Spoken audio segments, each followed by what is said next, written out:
Hello and welcome back to the Ospreys Eyrie podcast. I am your host, James, joined as always by, quite frankly, the best centre partner anyone could ask for.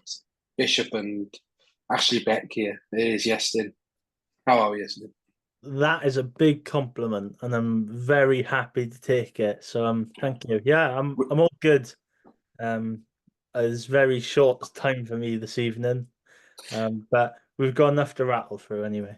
Yeah, so we're recording on Tuesday because naively all of us are busy this week, or especially towards the end of the week. So we thought we'd record on Tuesday. Robbie unfortunately can't make it tonight, but uh, he echoes our sentiments. And anything you want to say to Robbie, you can just at him on Twitter. He's always on Twitter. Yeah, not everything. There's probably some things that Yeah, probably can't send across. But most things rugby related, I suppose. any Kemsley Matthias related chat. Yeah, I'm pretty sure he's a big fan of that. Mm. Cool. So let's go straight into the news. There is no news. um, no, realistically, there's no news. I don't think there's any fresh injury concerns coming out of the Cardiff game, I didn't read anything, but that's probably unless, updated later on in the week, wouldn't it? yeah, we'll know at the press conference tomorrow. Yeah, an early press conference. It's not a Yeah, Saturday I game. think Munster might have had theirs today. Well, Munster are really kind in doing an injury list for everyone, which is Yeah, I suppose we could talk about that quickly. So, well, actually, I'll talk about that when we go into the actual Munster chat. So let's talk Wales squad. Um, so for those who didn't see, Warren Gatland released his 36-man Wales squad on Monday. 6 Ospreys have been included in the squad. They are Jack Morgan, Dewi Lake, Gareth Thomas, Sam Parry, Owen Watkin, and the uncapped Keelan Giles. Firstly, let's just say a massive congratulations to all 6 of them. All thoroughly well deserved. I think we knew 4 of them were going to go anyway. You'd been very surprised if one of Jack Morgan, Dewi Lake, Gareth Thomas, or Watkin wasn't picked. Sam Parry is hugely deserved, especially around that pre-Six Nations period where he was just unplayable. He was so good. And then the nearly man, Keelan Giles, who's been ripping it up, deserves his call up, deserves a cap. What's your thoughts on the 6 that have been called up then, Iestyn? Yeah, certainly. It's good to see representation on the board. Congratulations to all 36 members that were Oh called yeah, up of to the course. squad, because obviously being selected for a summer training squad is more than I'll ever do on the rugby field. So I can only send congratulations to them. In terms from an Ospreys perspective, it's good to see those players being called up. As you mentioned, 4 of them were probably, I wouldn't say shoe-ins, but you'd be very shocked if they weren't named in and around the squad. Um, and well, Sam Parry is playing such good rugby over Christmas that Dewi Lake moved to number 8 briefly. Um, Mm-hmm. but that might have more been down to the back row crisis that the Ospreys had at the time. But yeah, he probably deserves another recall, and it's great to see Keelan Giles, in a Welsh squad again. I was there for that Japan game back in 2016, You poor thing. willing to see a young Keelan Giles to get onto the field. Of course, Sam Davis nails the winning drop goal, which is rather exciting at the time. But yeah, it's good to see him having another crack at it, and hopefully the first cap does come. Although Gatland's quotes probably say a different story, and there's been a lot of talk about things that Warren Gatland have said, not just about Giles but about other players as well. So it's a bit of an interesting one. Yeah, So talking about that, it very much gets the vibe, and I'll go more into the ranty stuff in a bit, but it very much gets the vibe of they wanted to call up Cabango, but Cabango got injured, and it seems that Giles is only there to make up the numbers. I do think that there's a genuine shot of him making the South Africa matchday squad if Mason Grady plays in the centre, which would be very exciting. But what we can't not talk about is the omissions, right? So let me first caveat saying this, as I said on Rap last night, I'm in no way blaming players, nor am I slagging players off. Any player gets called up to represent their country is brilliant. They deserve the plaudits. From an Ospreys fan point of view, and I'd like to think that we know a bit more than the average fan, or we pay a bit more attention than the average fan. It's really tough watching your team not be fairly represented within a Wales squad when you've won as a club more games than all three of the other regions combined. They're in a winning culture. So it's tough. I'm still struggling to put into words, and I've sort of been on the forums, been on Twitter, sort of talking about it, and I'm of a mindset now where I just don't see where the next the next Ospreys player gets called up is. I don't see who it is. I don't see who our next new cap is. I don't see who in our squad fits the Gatland profile, or what Gatland perceives to be a Test match rugby player. So let's go through it. So the obvious two are Morgan Morris and Nicky Smith, right? I think Nicky is baffling. He said it's around Nicky. We know what Nicky can do.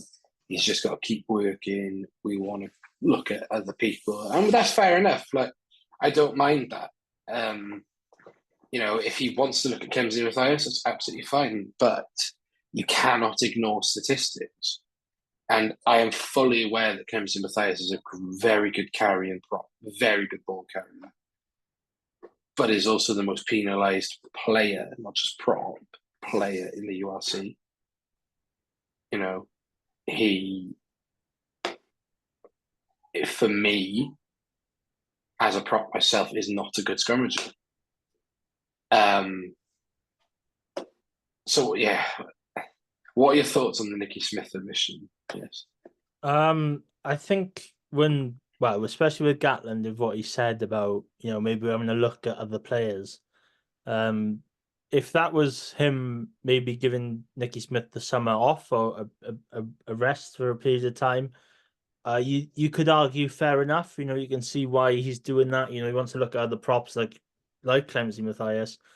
But the issue I think most people have regarding the omission would be the fact that Smith has not been called up for the last previous squads.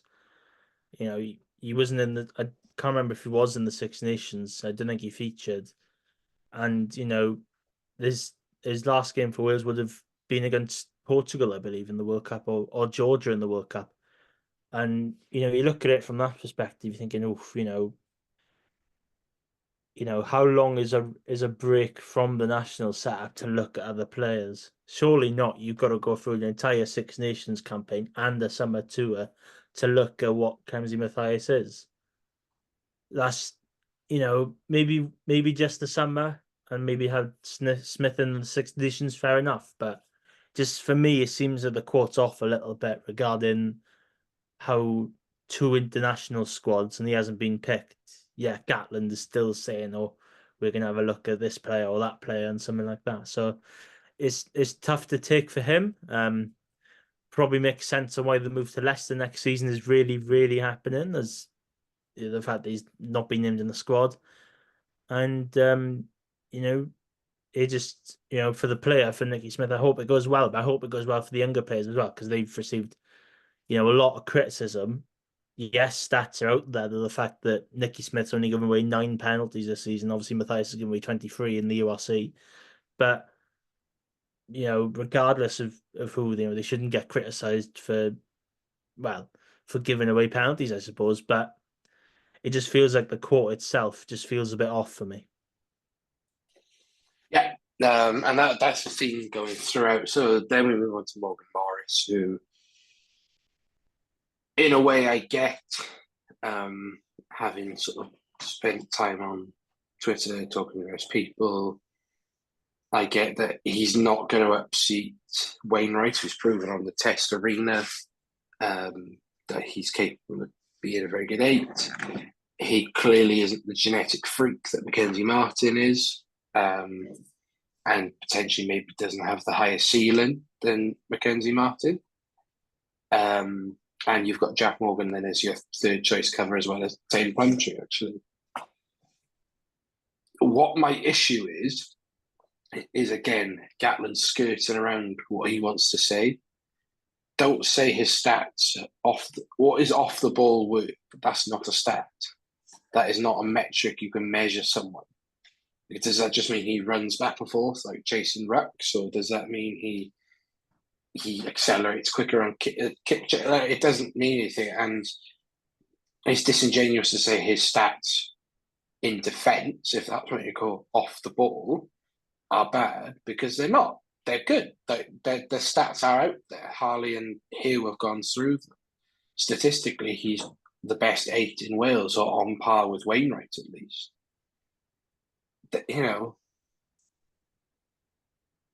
I am of the mindset, and I've said this all the time. If Morgan Morris was called up, played 1 or 2 games, and bombed, I would have no issue with him not being called up again.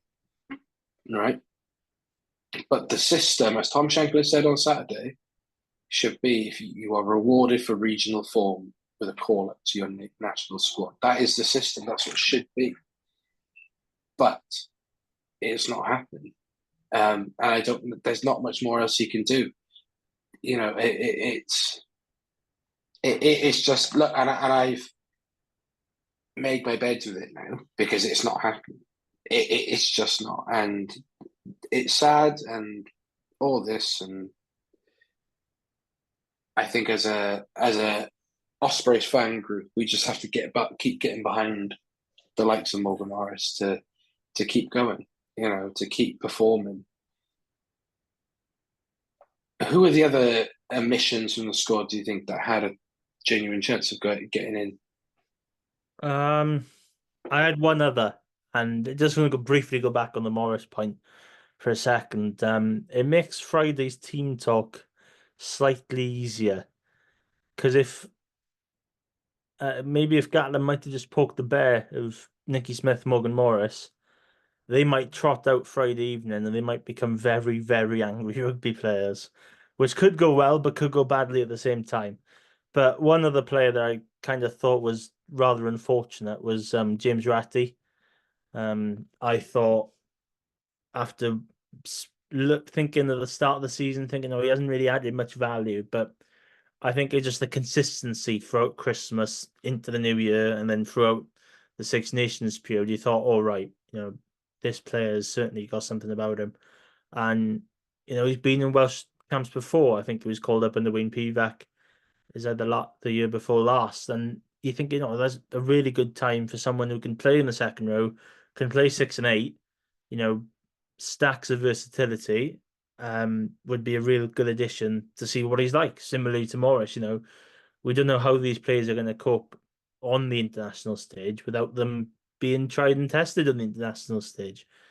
And for me, I just felt like that Ratty should have got in, and I think he's probably one player that maybe people haven't really spoken about and has been really unfortunate.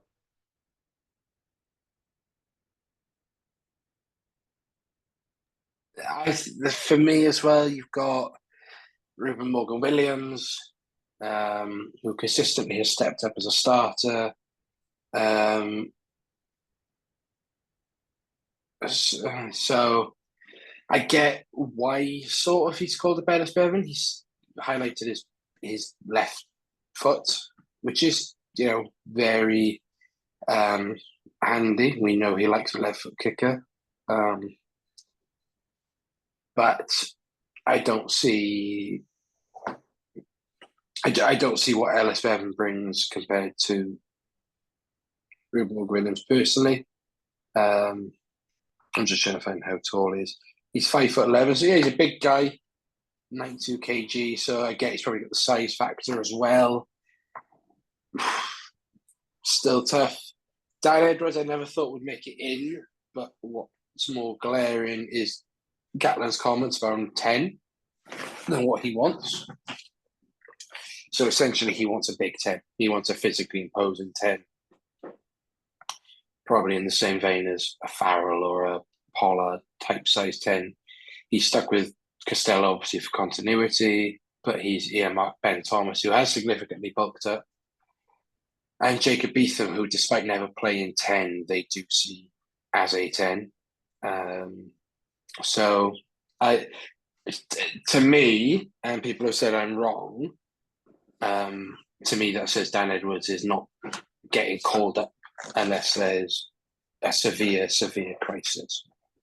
He doesn't have the versatility of being a dual position player, like a Johan Lloyd or like a Beetham, like a Ben Thomas, like a Costello.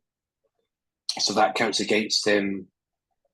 So for me, that says he's not getting called up. There are others in there. We talked about Ratty. We talked about, Hugh Sutton and various other things. And look, we can spend the day shouting at whoever listens that these Ospreys players aren't being picked and we're underrepresented. So just for the breakdown, I know you put the site on Twitter: 5 Dragons, 6 Ospreys, 6 Scarlets, and 9 Cardiff. 10 from outside of Wales, which is, probably the most they've ever picked. 9 Cardiff is what it is. Fair play to them. They've supplied the most consistently to the Welsh team this season, and I hope it works out for them. From an Ospreys point of view, the good thing is that we're going to hit the ground running in pre-season with a virtually full squad. With the likes of Beard being back, Fender, Rhys Davis hopefully will be back some point towards the start of the season. So look, I did my rant on rap last night. If you want to go listen to me ranting, go listen to rap and go see what I've posted on X and see the replies and things like that. And my closing remarks regarding the Wales squad are: Gatland clearly doesn't see in our players what he perceives to be test match players, right? Barring a few. It's clear he in his mind has a view of what a test match player looks like, and unfortunately, the Ospreys don't fit into that mold. For whatever reason, is it Toby Booth? Is it the players? Is it their size? Is it their conditioning? For whatever reason, they do not fit into what Warren Gatland wants. And I think the best thing for any Ospreys fan to do is to start limiting their expectations when it comes to Wales squad representation and matchday squad representation. Because the more you limit your expectations, the less gutted you're going to be. And I think a good thing is as well, I think it's kind of similar to the Six Nations where you thought, why isn't this player being picked? Why isn't that player being picked? I just remember being, coming out of the Ulster game, there's just a bit of a buzz going on because kind of everyone kind of filtered back into the side. Of course, Tipperick coming back was a bit of a boost. Obviously, he's retired from international rugby. But it kind of just felt like it kind of kicked on during the international periods. So regardless of, whoever would be called up from an Ospreys perspective, of course, you want as many players as you can in fighting for international honours or playing international rugby. But if it doesn't materialise for whatever reason, might be preference of what Gatland wants or whatever, they can come back to the ORC and continue playing week in, week out. And from a supporter's point of view, it must be a better feeling to see the team winning week in, week out, because you can see some of the performances they put in over the last 12 months, and you're thinking they can do it here comfortably. If they can do it every week here comfortably, then they'll be shooting up the league table. But of course, everyone will probably want those players in the Welsh squad if they kept on performing week in, week out. Yeah, so that's that, I think, with the Wales squad. So just before we go into looking at Judgement Day, we are very lucky this week and this month, actually, to be sponsored by the guys over at Manscaped. So, ladies and gentlemen, it's my pleasure to announce that smooth sack summer is officially upon us. When you're playing in the summer sun, make sure you're groomed from pubes to butt. Thanks to our friends at Manscaped, you can make this season your smoothest yet. Their Performance Package 5.0 is the ultimate bundle to keep your boys downstairs cool while looking hot. Join over 10 million men worldwide who trust Manscaped with our exclusive offer. Using code RugbyBalls at checkout, you can get 20% off and free shipping when you go to manscaped.com. That's RugbyBalls for 20% off and free shipping at checkout. Now, the guys were lucky enough. The guys were kind enough to send me over their Lawnmower 5.0. I got to use it yesterday. Really good, really good stuff. 5th generation trimmer features 2 interchangeable next-gen skin-safe blade heads, a standard one for taking a little off the top, and a new foil blade to go smooth wherever your heart desires. Also got LED spotlight control to provide greater contrast on skin tones, length setting cones, and did I mention it's waterproof too? So big thank you to the guys at Manscaped. The thing is incredible. I'm very lucky to have one. So remember, go to manscaped.com, use our code RugbyBalls at checkout for 20% off and free shipping. So, Judgement Day. We were there. It was fine. The crowd was disappointing. If you want to hear our thoughts on that, go to rep. No way was there 20,000 in there. One game was significantly better than the other. Full credit to Scarlets, they got the job done, but there were 2 poor teams. And I think some people are getting a bit too carried away with performances and things like that. And certain players' performances as well. So, firstly, Iestyn, what impressed you most about the Ospreys on the weekend? Let's go through the good bits first. The fact that every other result went the Ospreys' way for a start, which was there is that weird. So, do you want to explain to our listeners, in case people don't know somehow,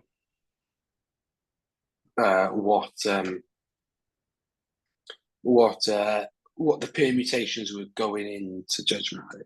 So, the start of round 18, the Ospreys are sat in 11th in the URC table, needing a couple of results to go their way. Bennett and Edinburgh were the last 2 playoff spots, and they were playing each other. The Lions were away in Cape Town against the Stormers, and Connacht were in Dublin. Luckily, Leinster did a really good job of just keeping Connacht quiet and won. They weren't as ruthless as what they were a few weeks ago, so it did look like the IRFU had something to say in it to try and give Connacht a slim chance, but in all reality, Leinster won. Moving on to Saturday, there was 2 games kicking off at the same time, and my Premier player broke down in a massive heap and crash. But I saw glimpses of Bennett and Edinburgh, which looked a little bit nervy until Benetton thought it was a really good idea to run away with it, which was fantastic news for all involved. Then out in Cape Town, it was a bit nervy, a bit close. Then the Stormers are the man sent off, and the Lions led at half-time, and everyone was thinking, it's going to be that side that the Ospreys had beaten twice this season that's going to nick the final playoff spot. But luckily, after some heroic try-saving tackles, one excellent one in the second half, but I can't remember who it was. I know the name escapes me, and it was a Stormers player. It was excellent. It's surely been clipped up somewhere on social media. But the Stormers came back and won, despite having a man sent off, and it all got really exciting. So much so, I forgot to buy a matchday program at the Cardiff City Stadium. Yeah, And so did I. I'm gutted. yeah, and then I rocked in my seat for the first of two games. So by the time the Stormers game had finished, it kind of was clear what the Ospreys needed. I thought I didn't really think the Ospreys would have gone into the final game with needing a result to get into the playoffs. I thought they'd have finished 11 at the start of the season, and I was looking rather good for that prediction at the start of the weekend. But it turned out that the Ospreys needed a bonus point win, and they got it. And the positive thing of all that was, well, one, they won, and two, I thought the back row was excellent. I double checked the stats this morning on Rugby Pass. Jack Morgan and Justin Tipuric made 44 tackles between them. Morgan topped the Jack tackle charts with 24. Tipuric made 20. Morgan Morris was top second best carry out of the lot because Cam Winnett just wanted to carry everything. He made 19. He also made 12 tackles, didn't he? Yeah, and Morris made 12 tackles as well, which is quite. And well, I spoke to my dad earlier, and he said he had a quiet day. And I said, well, he made 15 carries and 12 tackles. There's not much quiet about that. That went well. And it was at times it was refreshing to see some offloads. Maybe at times it wasn't the right time to be throwing them, but in terms of chasing the bonus point, they got that, which is a massive bonus. Obviously, they didn't do that out in South Africa. They didn't do that against Leinster. Of course, there's a bit of a contrast between those two sides and two Welsh regions, although Cardiff admittedly played very well. But yeah, it was relief to get the win. It did get a little bit nervy, but you kind of felt like they just had enough to stay on, and then the penalty try with about 4 minutes to go did really seal it, and was a pretty good day out in the at the Cardiff City Stadium, I thought. So a lot has been said about the Ospreys and their inability to spread the ball wide and things like that. But for 2 weeks now, we've played with permutations behind us in that we've had to win with bonus points. Like I know the aim of a rugby match is to win with maximum points, right? But you want to do that naturally. And Ospreys have been very good at doing that naturally this season. But when you're in a position where you're forced to chase tries, you do things that aren't going to work. You do throw that extra offload. You do look for that miracle ball. You do. So I get what people are saying, but let's not forget that we've had permutations behind us the whole time. But I do agree with you, that second try in particular is fantastic. And I think I like Mason Grady, but Ospreys made him look very amateur in defence. He had a torrid time defending all day. So if you look at that initial build-up, that second try, it's brilliant. So you've got the really good kick, when it gets smashed, it's turnover by Tipuric, who takes that quick tap. Little interchange in Morgan Morris. Hugh Sutton comes on that, and I don't like to use his name, but that Corey Hill line, who unfortunately knocks it on. Cardiff then spread it wide, and it's probably where Ben Thomas shows his inexperience. That ball needs to go wide straight away. He doesn't. He takes it in. I think it's Ratty who makes the tackle, who's Shanklin highlighted on commentary. Ratty makes a tackle. The ball then goes out to Mason Grady, who goes to kick it, gets half charged down, lands in Nagy's hands. He takes it forward, puts Grady on his arse with a sidestep, and then is it one phase later? No, it goes to Dewi like then to Jack Morgan. Jack Morgan swats around Jim Botham like he's not there, and then through the hands, lovely pass from Watkins to Giles, who does the right thing. Actually, does step in. He does the right thing. Steps, manages to get the offload away, and Dan Edwards puts a perfectly flat offload in. Look, if we're going to say the Tommy Lewis one was forward, flat or backwards, then by the law, this one was backwards as well because it went backwards at the hand. I think they call it aggressively flat, don't they? Yeah. That's the saying. So I think we better leave it at that, I suppose. Yeah, no, absolutely. And look, it was really good. I really liked the fourth try. I like Luke Morgan's try. I liked the setup of that. Lovely fizz from Dan Edwards to Morgan. And then the penalty try happened right in front of me. I was really glad that, we were just, Cardiff Pack looked out on their feet towards the end, and it doesn't help with the Seb Davis red card. I do think their backs kept them in that game. I'm still not convinced by their forward pack, or by individuals in their forward pack. But look, Cardiff for great value. There was good narrative in the game. There was jeopardy. It's everything we wanted. It probably was the best regional derby for years. I know everyone bangs on about how poor the conditions were, but I thought the game in Bridgend on New Year's Day is quite close to it in terms of handling skills and things like that. I think the last great regional derby was that mad 58-34 game against the Scarlets or whatever it was. That was admittedly a really good game of rugby. I think that was my favourite one.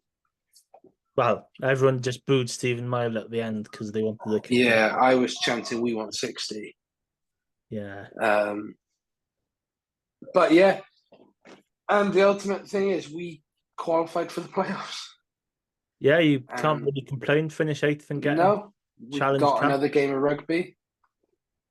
We've got off to Limerick now. So let's talk about Munster very quickly. I think we're done with Judgement Day. Shout out to the Ray Lilo and Halaholo family that were sat behind me as well. Yeah, because I saw them on the way out. They brought a really lot nice. of noise. They were good, really good, and hope Halaholo absolutely smashes it in New Zealand or whatever he does, and fair play to him, all the departing Cardiff players. Yeah, but especially to Halaholo. So, Munster v Cardiff. That's happened a few weeks ago, didn't it? Yeah. Munster v Ospreys. So, confirmed for Friday night. So, both teams have a 6-day turnaround. 35 minutes past 7 at Thomond Park. Refereed by Holly Davidson from the Scottish Rugby Union in her 14th league game. Backed up by two Italians, Gianluca Necchi and Andrea Piardi. With Andrew McEnemy as SIU. God, this is like a depressing bunch. I like Holly, right? I think she's a fantastic ref, but she refed us horribly last time. It's left a sour taste in my mouth. It's weird that in 14 URC games, this is Holly Davidson's third Munster Ospreys game. Yeah. How is this possible? And then you got that cowboy on the touchline. Who's somehow worse when he's a touch judge. This is what I don't get. He's worse when he's a touch judge. Look, there's one of the Challenge Cup years where this French linesman or whatever was in Swansea, and he kept getting the signals wrong for the line outs. He's always going for the other team. I think I remember this. I think everyone in the stand is shouting at him, and then he eventually got it right at some point in the second half, and everyone just started cheering at him. And that just reminds me of something that Andrea Piardi could do on Friday night. So, furthermore, with Munster, they have started preparations at their high performance centre and given an injury list. So, there's good news for Diarmuid Barron. Josh Wycherley and Antoine Frisch, or Tony Frisch, as they return to training. Doesn't mean they'll necessarily play. You'd imagine Frisch would be involved if he's fit. It's his last couple of games before he moved to France, so I think they probably want to see him before he goes. Furthermore, Rory Scannell will undergo surgery on his ankle after suffering an injury against Ulster. Big Tom Ahern suffered an ankle/lower leg injury against Ulster, will go for a scan. He's unavailable for the coming weeks. And Joey Carberry has played his last game in the Munster jersey, it looks like, after a thumb injury. So they join on the injury list Dave Kilcoyne, Roman Salanoa, who I don't think I've ever seen him play a game of rugby. I think he's a money laundering scheme. I think he actually played in the win over Munster a couple of seasons ago, the one where Myler kicked 6 penalties. Mental. Yeah, I think. Jean Klein, who's both injured in knee and eye, Paddy Patterson, Patrick Campbell, and the ever impressive Alex Nankerville. So that is some big injury doubt. So you're definitely going to have Casey Crowley. We don't think that Snyman's going to be cited. No, there's talk about him. There's talk about him starting on the bench this weekend, actually, from Munster supporters. Oh, okay. So, but there's a lot of grunt missing there with Klein on her not playing and Nackerville as well. There's a lot of power there where you're thinking, oh, if the Ospreys had their first choice pack out, it would be really interesting. But obviously, the Ospreys are 3 second rows down themselves. So, yeah, it makes it balances it up a little bit, makes them interesting, I suppose. Yeah, so in terms of squad selection, I think we'll see a very similar, if not identical, squad. With maybe swap Houston around on the bench for someone. Do you bring a Walsh in? But then you're sort of limiting your options on the wing.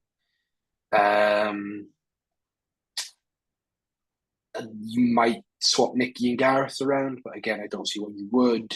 Ratty and Sutton. It'd be interesting to see if Fender is actually back, because we knew he was targeting Judgement Day. He hadn't started running 2 weeks before, so maybe, you never know. I doubt it, but it's something to put out there. So yeah, I think we'll see an identical squad, pretty much.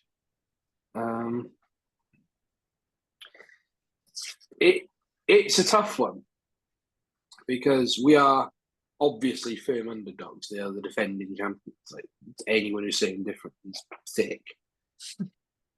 It's just like everyone's like, "Oh, I think Ospreys have got a chance." No, we haven't. Stop. But yeah, I believe. Can everyone stop saying that Ospreys have got a chance of winning this weekend? Look what happened in Gloucester. Yeah, everyone said they had the chance and they lost. So if we also be quiet for a couple of days, that'd be nice. Yeah, especially you, Paul Williams. Yeah, actually, if Paul Williams wants to predict Munster by 50, then be my guest.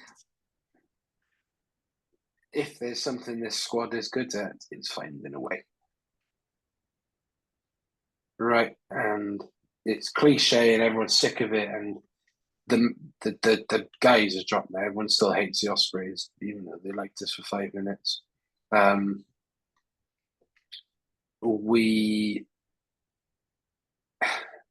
We can find a way. We pushed them really close at home.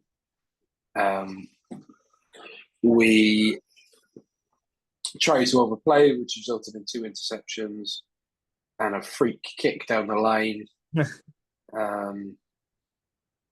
And then, missed refereeing decisions aside, and then Alex Cuthbert, grade 4 hamstring tear. We pushed them close. Obviously, Tony Parker's going to be a completely different beast, and Munster are the masters of timing their run. But I do think that we got on top of them in set piece.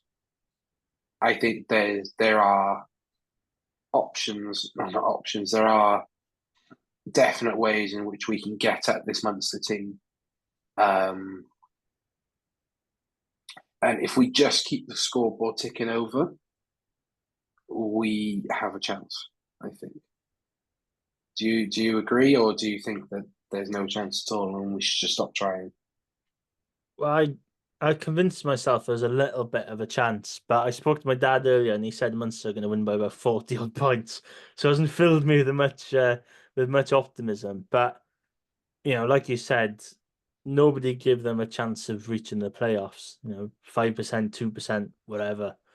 If there's a side that can go out to Ireland and cause a bit of a shock, it's probably the Ospreys. I know that sounds a bit interesting, especially after happened the last time they went out to Ireland and played the match. Of course, Leinster put their first out, but it just a one-off game like that, everything on the line. It just feels like it's going to be quite close, and everyone mentions about the last time that the two sides played in Swansea. It was only a 10-point game, and if Cuthbert's hamstring doesn't go twang, it's a really exciting finish to that game, regardless of the interceptions, regardless of a scrum penalty leading into a line out and a crossfield kick and a try. It's gonna be. I think it's gonna be quite close. I don't think it's gonna be tries galore, but I don't think it's gonna end like 9-6 either. I think there'll be a couple of tries here and there, but I don't know. I feel like it's gonna be either an unconvincing Munster win, where they might just lead for a long period of time and just close it out with about 20 minutes to go. Or I've guilt tripped myself in thinking there might be a shock. But I'm just going to go for Munster win, because every time I predict an Ospreys win on the pod for a big game, it kind of goes wrong, except for last week, which weirdly went right. But a lot of things were weird last week, like the rest of the year. Yeah. Yeah, I agree. I think people are writing us off in terms of how close it can be. Absolutely. Munster have the star power to run away with it. They like to play the ball out wide. We have to be a bit better out wide. Mark Jones spoke really well on Scrum 5 this weekend. I just think it can be a really good game. And I'm glad with and the bottom line is we're there. And I'm going to go again a bit ranty, but I've seen a lot of fans of the other teams saying that Ospreys play crap rugby and they do this and they don't do that and they don't throw the ball around. All this doesn't matter. You're not in the playoffs. Like it's been really funny watching Cardiff and Scarlets fans argue about who's in a worse or better season. Like it's like two bald men fighting over a comb. Like I get this context behind Cardiff's season, right? 10 losing bonus points and however many try bonus points. That's an achievement, but ultimately the bottom line is you still have lost 12 games, 13 games. You've only won 4. Same with Scarlets, like you won, was it 5 games? You lost 11. You also registered 0 points in Europe. So, lads, I don't care if you don't support us, but don't say it's not deserved. It is my message to fans. So, give me a score prediction then.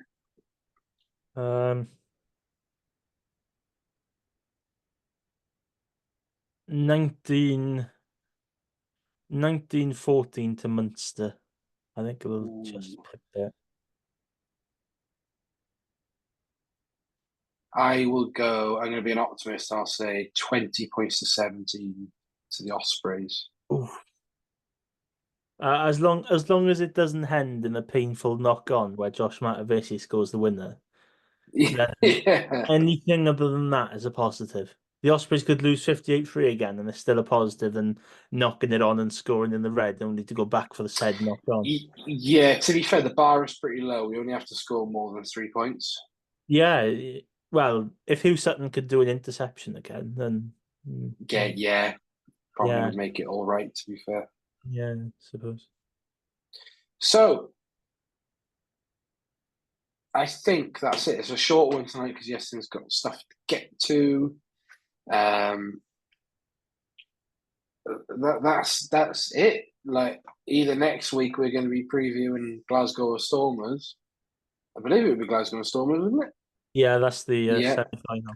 So either going to Scotstoun or Cape Town Cape again. Town, or we're going to be doing our end of season wrap up and awards. At least we've got an extra week to kind of sort it We all have out. got an extra week. Other than that, I think that's pretty much everything. I don't think I'm actually going to be able to watch the game. Oh, I might be able to. So fingers crossed for me. I know you're doing stuff as well Friday I'm night. ironically free Friday night. It's just Thursday, Oh. Saturday. I'm busy. All right then. So that's been us. We'll see you all next week. Hopefully back at the regular time and hopefully back up to a trio. And just want to apologise to everyone for no good play tonight. We just all No good player. We don't have time. We've somehow thought it was a good idea to somehow have a URC quarter-final weekend and assume that the Ospreys didn't make it, and we all had things to do. We'll be back for a bumper good player next week, I think. I'll dig something out next week. Right, no start.